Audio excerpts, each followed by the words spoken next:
We must recall those principles of loyalty, dignity, and honor that shine through the lives of men we commemorate today.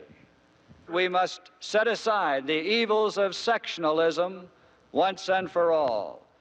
Just as the South cannot afford to discriminate against any of its own people, the rest of the nation cannot afford to discriminate against the South.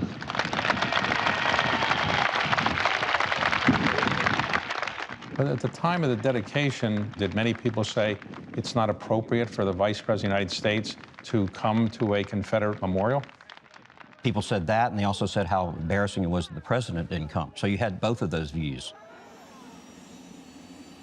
It was intended to be a national monument. It was about the entire South, and then ultimately about the nation. How do people explain the fact that Robert E. Lee, Stonewall Jackson, and Jefferson Davis, these three men were fighting against the United States government?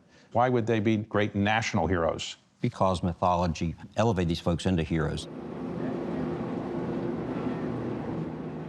The carving in Stone Mountain was completed in the early 1970s.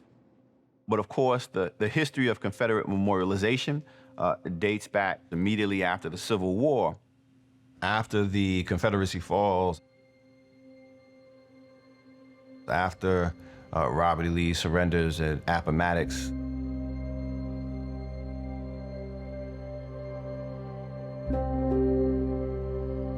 white Southerners were trying to wrestle with how could all of this death and destruction happen.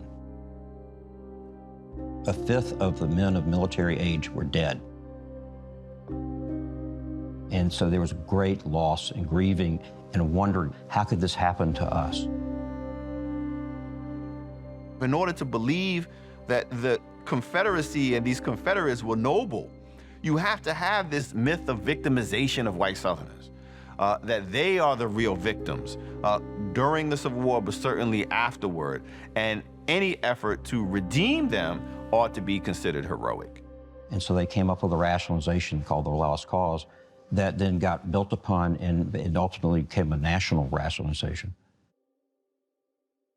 The Lost Cause is a version of American history centered around the Civil War that suggests that slavery itself was a benign institution, that the Civil War was caused by a disagreement over states' rights, including their right to preserve the institution of slavery. But we're just gonna leave the slavery part out.